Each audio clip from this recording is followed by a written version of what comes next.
Alan Ginzburg, writing at a National Review, takes on the subject of stand your ground, and he joins us on the program now. Alan, thanks for your time, sir.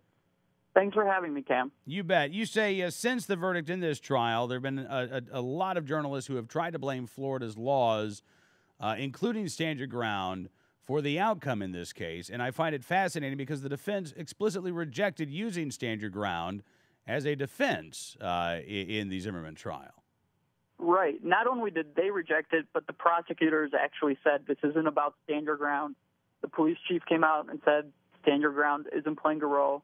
I mean, really, stand your ground is part of the self-defense statute in Florida, but it clearly didn't have a big role in this case. And what basically happened is people tried to turn this case into their own legislative forum where they thought they could push an agenda that really had nothing to do with the case. All right, now the Attorney General said today that stand your ground laws sows dangerous conflict in our neighborhoods. It allows, perhaps encourages violent situations to escalate in public. He says the list of resulting tragedies is long, has victimized too many who are innocent. You say that Florida recently hit an all-time low in gun-related crime. Right. I think that was an ABC report from that looked at trends and found that from 2007 to 2011, they had the biggest reduction in their history, and they ended up basically at an all-time low. And Florida is known as the state that has more CCW permits than any other state. They have more guns, legal guns, than any other state. So it really doesn't match reality.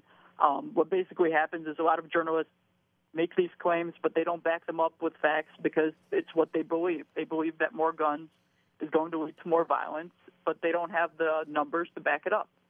You know, you go beyond this and you say there's a legal concept that many of the media critics seem to be taking issue with. And they don't do it explicitly, but they dance around by talking about and bringing up things like stand your ground, despite claiming that it has led to more violence when the evidence is to the contrary.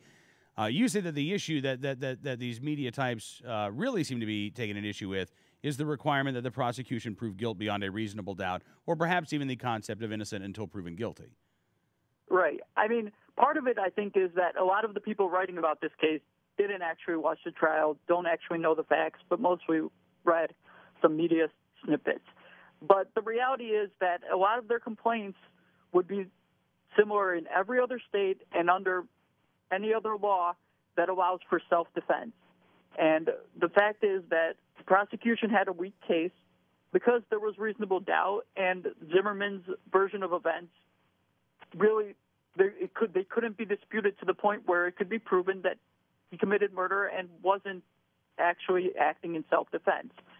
And so basically what it comes down to is their one problem is reasonable doubt, and that standard's been around since at least 1798.